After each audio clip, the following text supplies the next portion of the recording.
I think what we're talking about is a spiritual warfare here.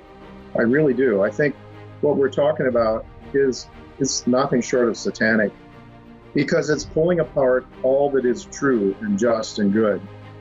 It is pulling apart all that God created.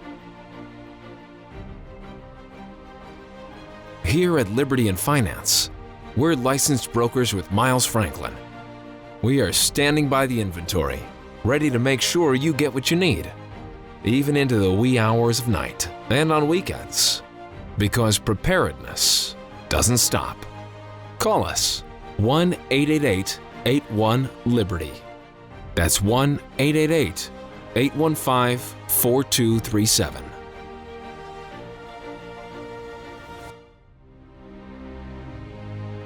Welcome back to Liberty and Finance. We're glad to have this returning guest. It has been a long time since we've had Jay Taylor, the founder of Jay Taylor Media and the Turning Hard Times into Good Times radio broadcast, with us on Liberty and Finance. He joins us this Friday, June 24th, 2022. Jay, thanks for coming back on. Well, it's a pleasure, Donegan. Thanks for inviting me. We met in person at the Liberty Mastermind Symposium, where you were one of the speakers on the main stage, and I listened with great interest because your presentation was fundamentally different from all the others, which all focused on financial risk or mining opportunities and homeschooling and things like that, because you talked about an added dimension that you brought to this, and that is the dimension beyond the material world in which we operate. There's no doubt we live in a material world. We're all subject to the laws of gravity, and the sun comes up and things like that. We have political forces arrayed around us. We're going to talk about a lot of those things, but you brought in the spiritual dimension and said there's something bigger going on here that transcends all of this. And without that perspective, we're missing a lot.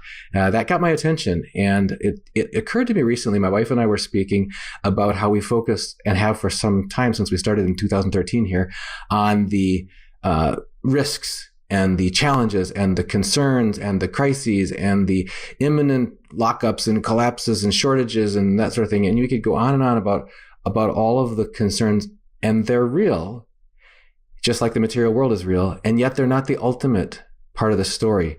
And she and I have been talking about this for some time now and saying, we really need to make sure that we're paying close attention to what is it that we need to do in our lives to be open to cooperating with grace, so that we build thriving, abundant lives, joyful lives, productive, constructive lives now and for our children and our grandchildren, despite all of these array of adversity that we're faced with. Some of those which are perhaps natural in origin, some of which are absolutely malevolent in origin, and are the products, the conniving products of people who do not have our best interests at heart. So rather than just dwelling on this as victims, or looking at it as just always from a problem standpoint, the value, and this is part of our tagline, since the beginning, was aware and prepared. So the reason for that awareness is so that we can make intentional, deliberate choices to become more prepared for a thriving future. So I'd like to explore those avenues with your help. And there's so many different directions we can go with this. But first, I guess if you could just give us a quick understanding of where you come from and why it's understandable that faith would be an essential element of the way that you look at the world. Yeah. Well, there's different kinds of faith. There's, I live here not far from where the Mets play baseball. And I can remember years ago, they'd say, well, all you have to do is believe. All you have to do is have faith, and the Mets will win the pennant. There's that kind of faith. I have faith that things are going to go well today or whatever. But the bigger faith, I think the worldview that I have, and that we've had in the Western world, that has dominated the Western world for a long time, is a faith that there is a creator who put us here, the Judeo-Christian model, if you will, that there is a creator God that has a purpose for each of us, that we are each precious in his eyes, and that he is in control of the world's events. It may not seem like it when you have dictators murdering millions of people, as we've had in the last century, but the bigger picture, those of us who believe that there is a God, that he created us, and he has a purpose for us, it makes all the difference in the world. If you don't believe that, then all there is the here and the now, the four dimensions of time and space. There is no purpose for me. I'm here as an accident. Nobody loves me. I'm just, like a cat or a dog. I'm just here. What's the purpose in life? And, from a Christian point of view, we believe that we are here to serve others. And the joy that we gain from life is not in gaining things for ourselves as it is in helping those that are less fortunate. And I know from my own experience, I've tried to do both and been successful to a great extent in acquiring all I need and more. But I know the real joy and the real happiness comes when I help somebody in need. And I think if we have that heart and that sort of spirit, then we can build, even if we're poor. I think of my mother, who was one of 13 children, grew up in the Great Depression, couldn't go beyond the sophomore year in high school because they didn't have enough money. They had to go on the farm and raise crops just to survive. But they were happy. They didn't have much, but they had each other and they had a faith in God. And that was a building block that allowed them to grow higher and to progress, actually, and to do well materially. But I'd also think about trying to think of the professor's name at a Catholic college in Ohio. He's written several books, one of which is 10 philosophies that screwed up the world and 5 that didn't help. But anyway, he made the point that the early Christians in Rome, the reason Christianity finally blossomed in Rome was because the Christians were willing to do more for the pagans than the pagans were willing to do for themselves. And so by their sacrifice and their giving, Christianity grew. It became attractive to people. And I think maybe one of the reasons that Christianity is not doing so well in the West these days is because maybe we've been too selfish. Maybe we've been too concerned about using the political process to get what we want. And we're not paid a lot of attention to neighbors, to people in need around us. I'm just throwing that out there. I don't know for sure, but I just know that making money is nice. It's good. But what do we do with the money then? And, the Bible says we can't serve two masters. We either serve God or we serve mammon. We either think about ourselves or we serve others, and in that way, we serve God. So I think if you have that perspective, it doesn't mean you shouldn't try to make a lot of money. You shouldn't try to be successful in the stock market or whatever. But it means that you should be using those gifts, whatever they are, your abilities to earn money, I believe, come from God. It's not just something that I've done. I maybe work hard, but if I'm working hard, I'm using the gifts, the talents, the abilities that I've been given. Then I use those to serve others. And in that way, I serve God. If you take that point of view, it makes all the difference in the world, I think, with the way you treat each other. And again, the family, to me, there's nothing more sacrificial almost than being a mother and a father, raising children from early on, because it's really quite a task. Time and energy, and you have to earn a living and all of that stuff that, but that is an act of love. And I think if you love your kids and you bring them up and discipline them and so forth, it will bring so much joy to you than if you just say, the little brat, I don't have time for him, give him the television and send him away. That I'm afraid is what happens. So I think it's really about if you believe in a God outside of time and space, and I realize that's hard for some people. I think it's easier if they see people that believe that live that way. But if you believe that, then I think, to me, that's the foundation. And I think that was the foundation to a great extent for America and why we've done so well. It wasn't as if it was a forced thing, like no religion was forced. In fact, the early settlers came here because they wanted to be free to worship God as they pleased. And that's why they allowed people to either worship God or not worship God in the Constitution. We weren't going to make a law that people had to or were forced to or weren't allowed to. So we have that freedom and that ability to do that, and I think that's the foundation for our personal lives. And from the family, then the community to the bigger government, to the state, from the state to the national. But I think if we try to do it with political force, it probably doesn't work. You've made me think of so many things during that. One of the things you just talked about was this hierarchy of power or authority.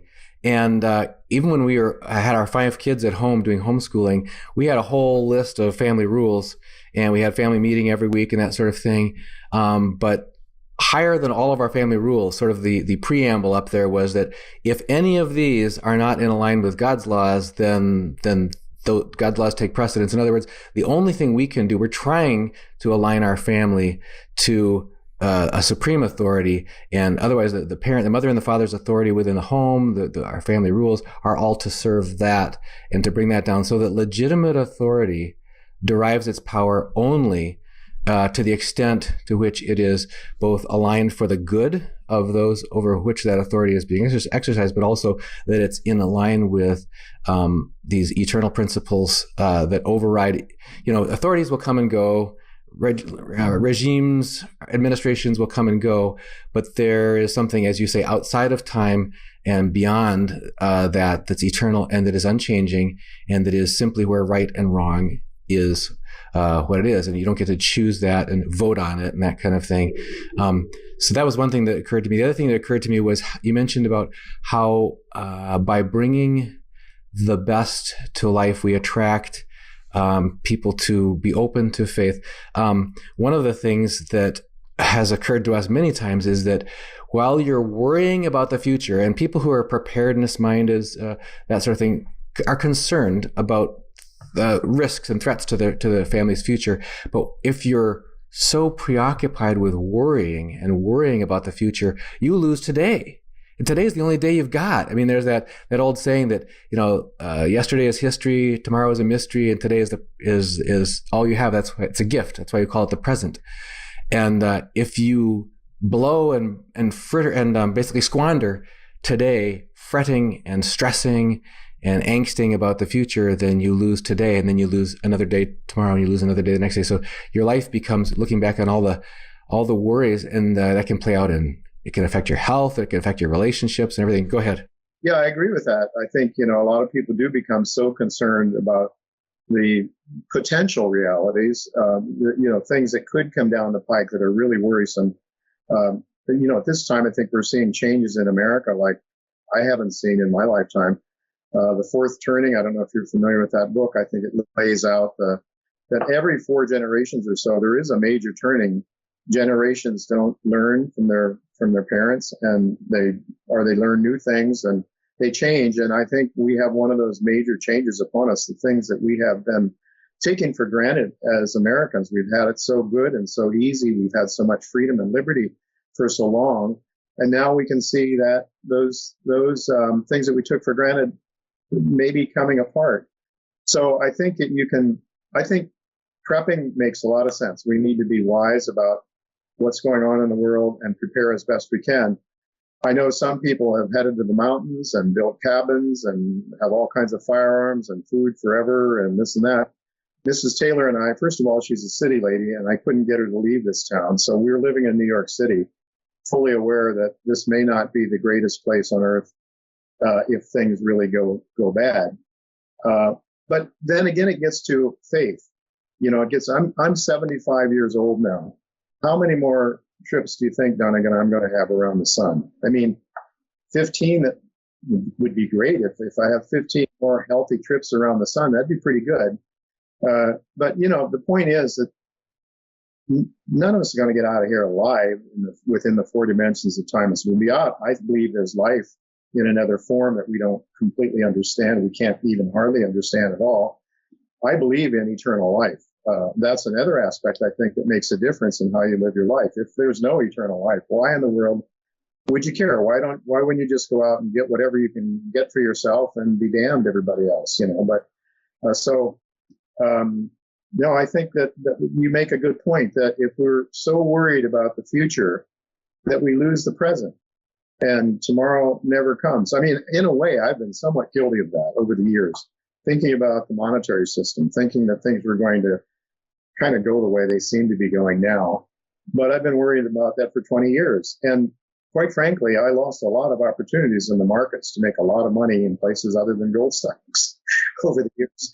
So, but I mean, beyond that, more importantly, was if we're worried and we're unhappy and we're tense, and that's not good. And so I think really, again, doing things for other people really brings joy, and also also helps people construct their lives and build better lives. Something you mentioned also in your previous talk was about how sacrificial and beneficial it is to be a parent. And one of the things you made me think of was how it's transformative to the individual. In other words, I think it's Stephen Covey says the child is the father to the man, meaning there's many ways you can take that. But one of the ways that I take it is that parenthood and the sacrifice that you go through if you're open to doing so, and not everyone opts for parenthood, and some who are parents don't opt for the opportunity. They don't take advantage of the opportunity to really be transformed and to sacrifice and grow through that. But it can grow you into being who you're capable of becoming and transform you into with a bigger heart and a more capacity in your soul, more capacity to love. It can transform you into a better person, in a sense, a bigger person, but not through, lording it over and because I say so or that kind of thing. It's through that deeply caring, sacrificial love that actually makes us into better people.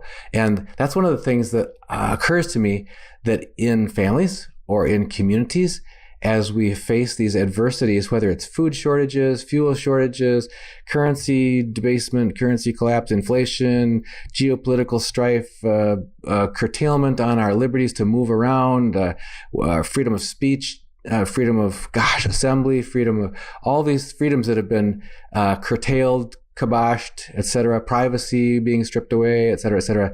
Okay, that's all happening, and we can resist it. We can speak the truth in opposition to those things if they are wrong, if they are evil, if they deprive people of their natural God-given rights. Okay, but in that environment which we find ourselves, and in many ways it feels that those forces are, you can say they feel that they're bigger than us. They feel that there's this asymmetrical power structure we find ourselves in, where we're this little protagonist against this huge, shadowy, unknowable array of forces against us. Okay, so what are we going to do about it? And by picking up little things, I can do this. I can bloom where I'm planted. I can do this today. I can do this today. We not only get ourselves back a little bit centered into a healthier emotional and psychological place of what can I do? Here's what I can do. But we also start making a difference. And if we do it with joy, with a light heart, it can draw others to that, and draw others to be open to taking up those daily opportunities as well. Either our kids or neighbors or family members, community members, whatever.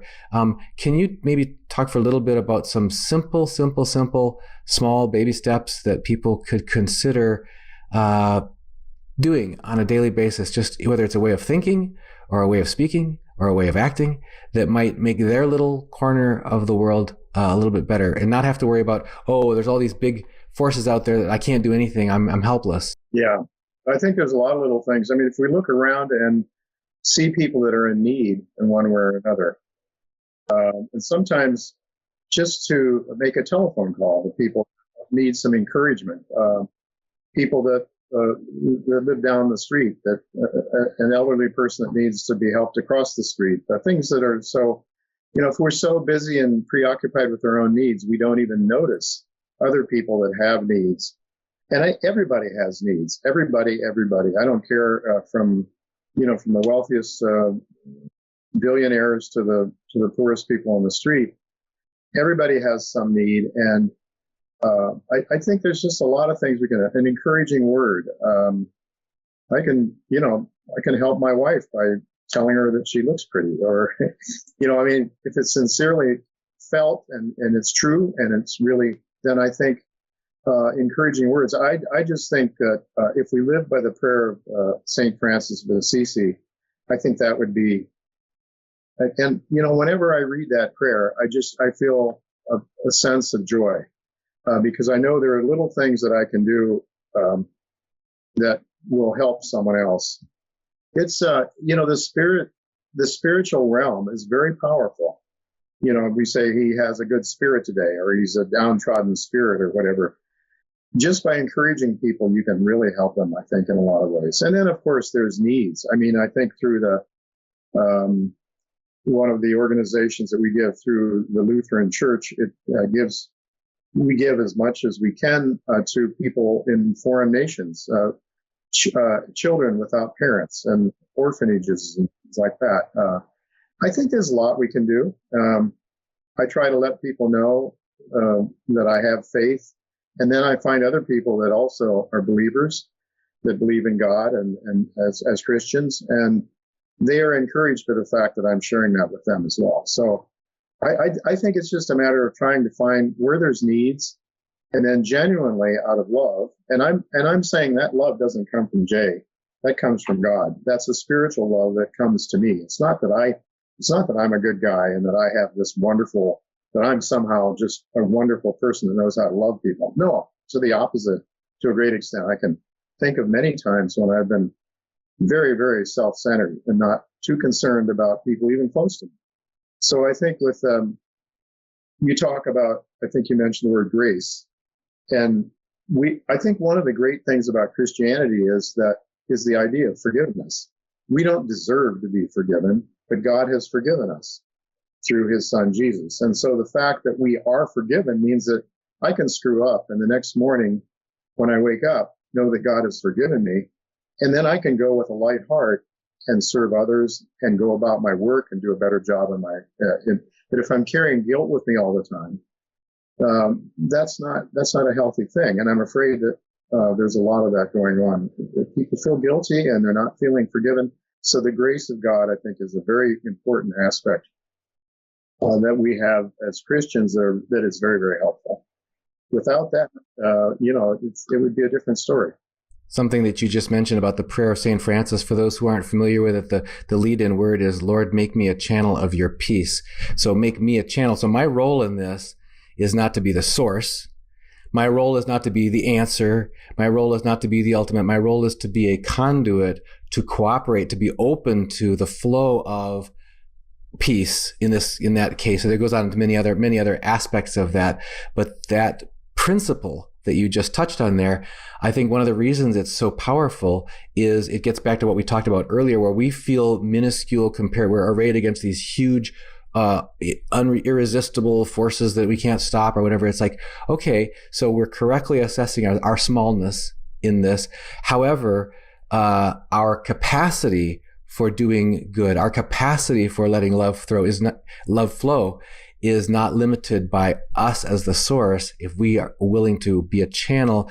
So, and allowing a greater good to flow through us, a love, patience, kindness, mercy, all these things that you're talking about, encouragement, practical help, those kinds of things. This is where I think I think that there's something being missed. Those who would only retreat to the hills and have a cabin and have their guns, or sometimes we catch a show that's passing where it's these people who buy these, what do they call them? Super silo bunkers. These places are like unbelievable mega mansions, but they're built in old Minuteman missile silos in North Dakota or whatever. So, you might have 15 or 20 stories of bowling alleys and bars and glitzy glamour and everything on every floor. But you can live in style while the nuclear war rages up above you and you're in your isolated pod. And it makes me think about the principle that I believe Jim Caviezel said when he was talking about his experience of being in the Passion of the Christ. And that was, he said, we get so busy trying not to die that we forget to live. And so those two aspects coming together, it's going by becoming a conduit or a channel of something of grace and of love that's much greater than ourselves.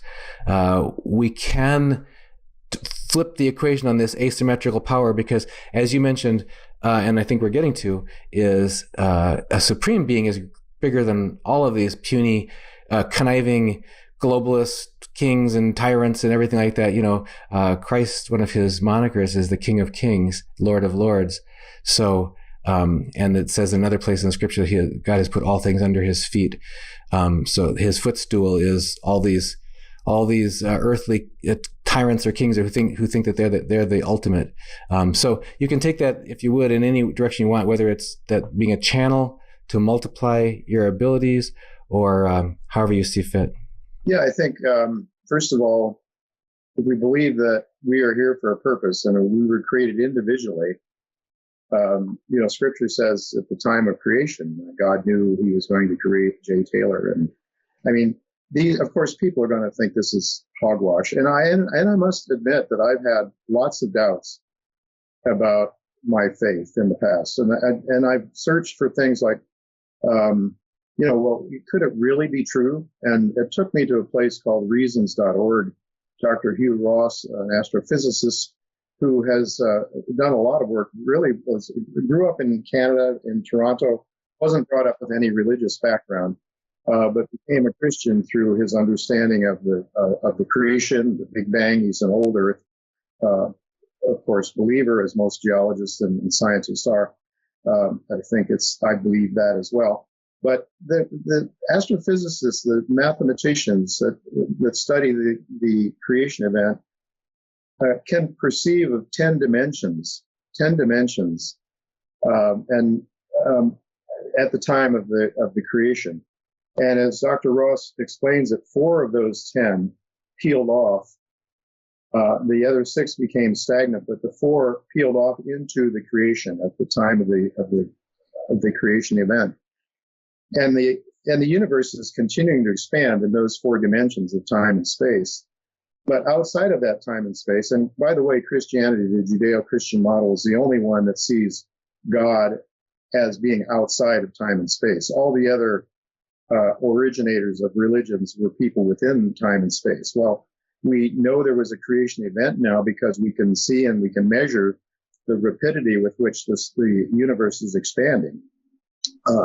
So I can't understand those mathematics. I can barely get through algebra. But the point is that people a lot smarter than me that can explain this, and that was helpful to me, the idea. And then if you just look at the universe and just look how it's designed, it's just incredible. I mean, we mess things up as human beings, but the design of the universe from the furthest star to the tiniest molecule, it's intricately designed, and it could not have just happened. So the whole idea that everything was just a big accident, including me, it doesn't make sense. And so I had to have a sense of that it's real, that it's true, first of all, because if it's not true, then that would make a difference in the way I live my life, probably. And then also there's a writer, actually.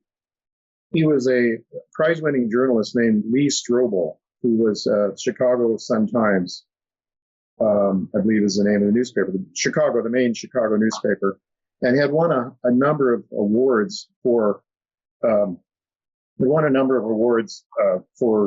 solving murder cases and so forth. And his wife, when he was married, and his wife became a Christian, and she was acting very strange.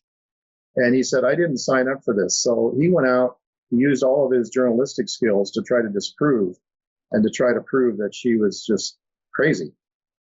And the problem that what happened, though, is he ended up spending years traveling around the world, meeting up with the greatest theologians in the world, trying to get them to prove and help him prove to his wife that she needed some psychiatric help. He ends up, The Case for Crisis is the name of the book. And if people want to have some assurance this then goes to Scripture, goes to the early Christians, to the documents, to the early Christian, to the apostles, and the study of the apostles, the study of all the early Christians, and so forth. And if you were sitting on a jury, you would have to say, beyond a reasonable doubt, that this is a true story. So, first of all, I mentioned that just because I needed to have that assurance in my own life for my own belief. And then I think once you have that, then it's possible to move on and to apply it. But if you don't have that, and Lord knows we're being taught, the universities are teaching people, since Darwin, that there is no God, essentially. And that's another aspect of, Darwinianism, the idea that there is, that we do, that it does take place, that we do have, what's the word I'm looking for? Evolution. Evolution happens. It definitely does happen within species, but there's never been anything in the rock records or any evidence at all that cross speciation has ever occurred. And anyway, that's a study in itself. Another writer that I've had on my radio show in the past, a Jewish theologian, actually taught at MIT, and started to believe in God when he saw the side of a mountain blown off with the nuclear, because he was involved with the nuclear program in the United States. He now lives in Israel, but he was a scientist at MIT, and he said when he saw the entire side of a mountain blown off with a nuclear explosion, that started causing him to think. He's also written a lot of things. So I mention this only in case of, there are people that don't believe, and we are taught not to believe in this country.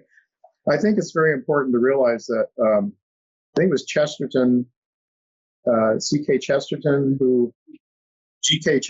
you know the name, and very well-known theologian, who talked about our relationship to government. He said it's only in believing God that we can question our government. So I think it's not surprising that as the belief in a supreme being, the belief in a creator, is disappearing from America, that we are now starting to lose our First Amendment rights to a very great extent. But I think that we can, we shouldn't despair from these things, again, because it comes back to the idea that an omnipotent, omniscient, all-loving God is in charge, and that whatever happens in our next elections, whatever happens as a result of the Supreme Court decision today, it's in God's hands. You could say World War II, the awful things that happened, Pol Pot, Stalin, Mao Zedong, these people that murdered millions and millions of people. How could that be in God's purpose? Well, how could that fit into his big scheme of things? There must not be a God if those kind of horrible things happen. Well, I guess you could take that point of view, but when I look at nature and look at the universe, how it's designed, it just could not have happened by accident. So I think it's important to have that belief. And if you homeschooled your kids, you taught them that way. You taught them. They wouldn't have gotten that at a public school. I can remember, because I'm older, I can still remember in the third grade in Dalton, Ohio, where I grew up, Mrs. Burkhart would start every morning with the reading of a psalm. This is in the public school, and a pledge of allegiance to the flag of the United States of America. So things have changed now. You'd go to jail for doing that now, I suppose, in America. But nonetheless, as you say, kings and dictators come and go, but God is forever. One of the things that you mentioned there was this idea that there's a overarching purpose and a meaning beyond the material in our lives. And I guess if we could just take a few examples of areas where there has been a systematic encroachment, curtailment, infringement on our God-given rights.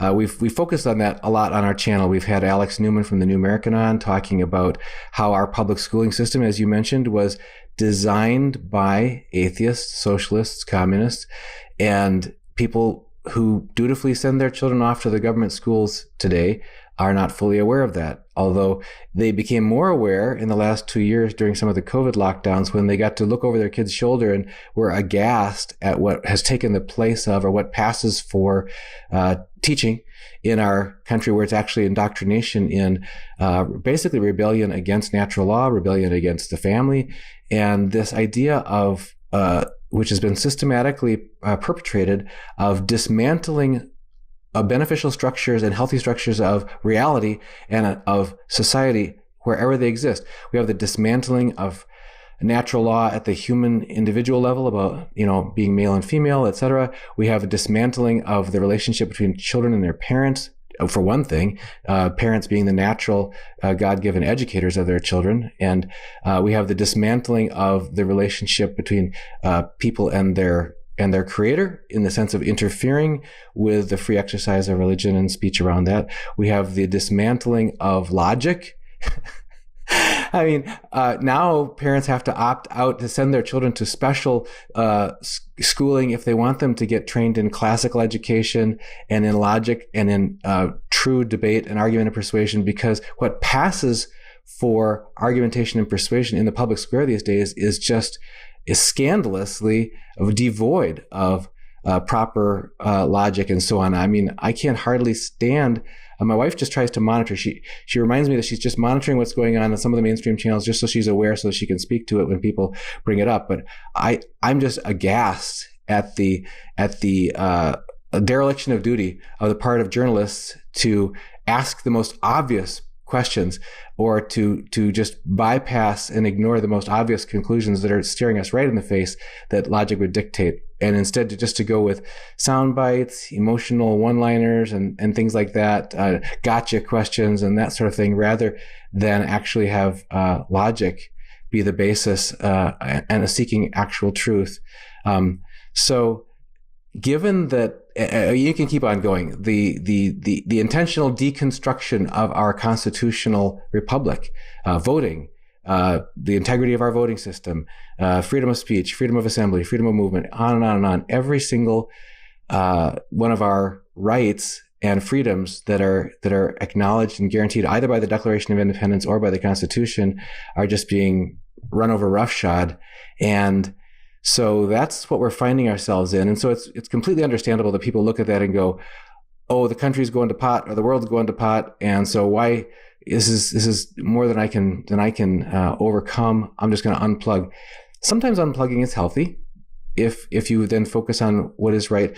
Can you talk to us a little bit about examples, perhaps either that you've talked with and guests on your Turning Hard Times into Good Times program, or in your life, or in those acquaintances that you have through your faith community, where you've seen people either resist, sidestep, opt out, overcome, and somehow continue on something building a life that's based on sound logic, reason, truth, faith, and goodness, and leading towards hope and joy, rather than just sort of this devolving into communist, socialist, atheistic, nihilism, which is the modern and postmodern era we find ourselves in. Yeah, I think if we can actually be trapped into that side, if we're not cognizant that we have the power that's bigger than all of this, that God's in charge. So I think that this postmodernism, it's just hard for us to understand. But I think that's because I think that's because we've had it so good for so long, the Constitution and the freedoms and the liberties that we've had. The idea that science, it seems to me that lots of the people that holler the loudest about follow the science are the ones that are doing the least of that. And it's really hard to know, but I think there's really no way that you can remain joyful if you become so entrapped and so obsessed with what's going on. And I think unplugging to an extent, I've found that I need to do some of that. I can't be glued to all of this postmodernism, all of these things. I mean, that we have a Supreme Court justice that's about to take over that couldn't define a woman it's crazy. I mean, it doesn't make any sense. But then I think that you have to look at the spiritual. I think what we're talking about is a spiritual warfare here. I really do. I think what we're talking about is is nothing short of satanic, because it's pulling apart all that is true and just and good. It is pulling apart all that God created. So the family, as you point out, the idea of what is a male and a female.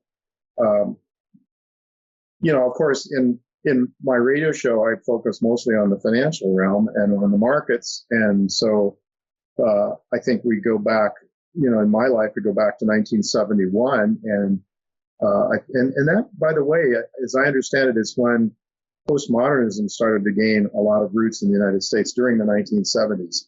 And so we have this notion of, well, what is a woman, or what is money? Well, people used to know what both were.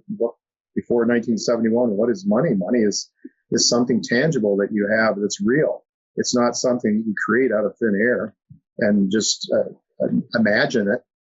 And so we're being asked to imagine policing, imagine this, imagine that, imagine, and so we're not asked to look at real science. And, as I understand it, postmodernism doesn't believe there are any truths. There's nothing that's true. That's your truth is your truth, and my truth is my truth. And to hell with you if you don't agree with me. So that's what we're up against. And can you imagine how can we have a constructive society if that's the way it is? Well, how can we have that? It has to start with each of us, I think, on a small scale, with our own sphere of influence, the people that we come in contact with every day, starting with our families. Jay, if people want to make sure that they stay connected with your Turning Hard Times into Good Times, where should they find that? Well, you can just go to Turning Hard Times into Good Times, Google it, and you'll find me. I have a live show every Tuesday at 3:00 New York time. It lasts for an hour. Usually start out with a technical analyst every other week who's really good, Michael Oliver. Usually have a corporate sponsor that comes on and talks about their mining projects. A lot of very exciting gold and silver exploration projects, and producers that I follow, and then usually have a marquee speaker in the second half of the show. So I'd really love to have more people, and I think we don't talk about the spiritual thing too much on the show, but it is real, and I'm glad that you gave me the opportunity to share my thoughts along those lines.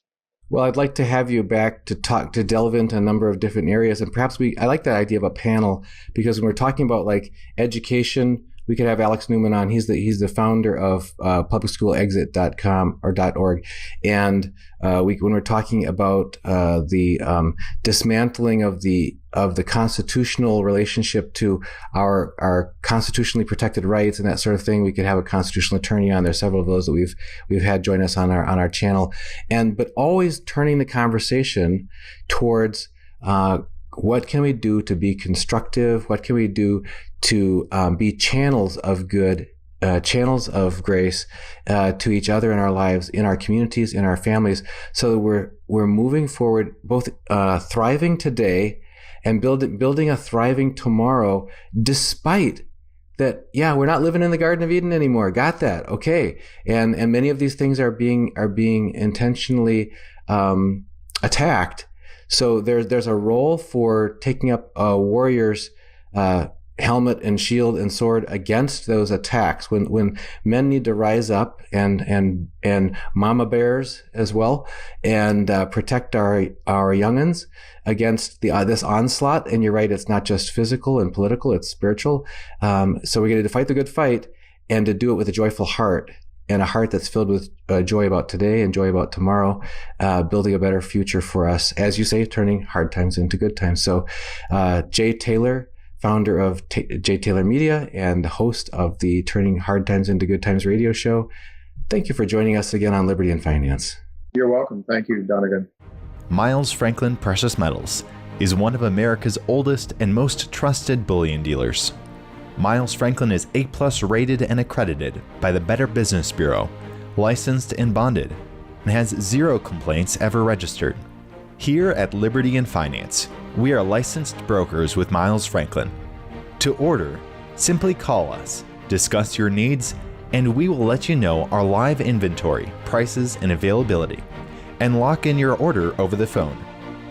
Once your order is locked, the price is held for you regardless of market fluctuations, and the metals are reserved for you awaiting your settled payment. Within 1 business day of ordering, you will receive an email invoice detailing the order and payment instructions. Miles Franklin accepts payments by bank wire, ACH or electronic check, money order, check mailed priority mail, and cryptocurrency. The fastest forms of payment are bank wire and cryptocurrency. Upon settled payment, metals will ship out within 3 to 5 business days. You will receive tracking information via email. Domestic shipping charges are $15 for any order under 500 ounces of silver or 10 ounces of gold. For orders larger than that, domestic shipping is free. The package will be double boxed, fully insured, and labeled discreetly, with no indication of the contents inside. For your privacy, the name Miles Franklin will not even be on the package. To talk to myself, Elijah, my brother Kaiser, or my father Dunnigan, call 1-888-81-LIBERTY. That's 1-888-815-4237.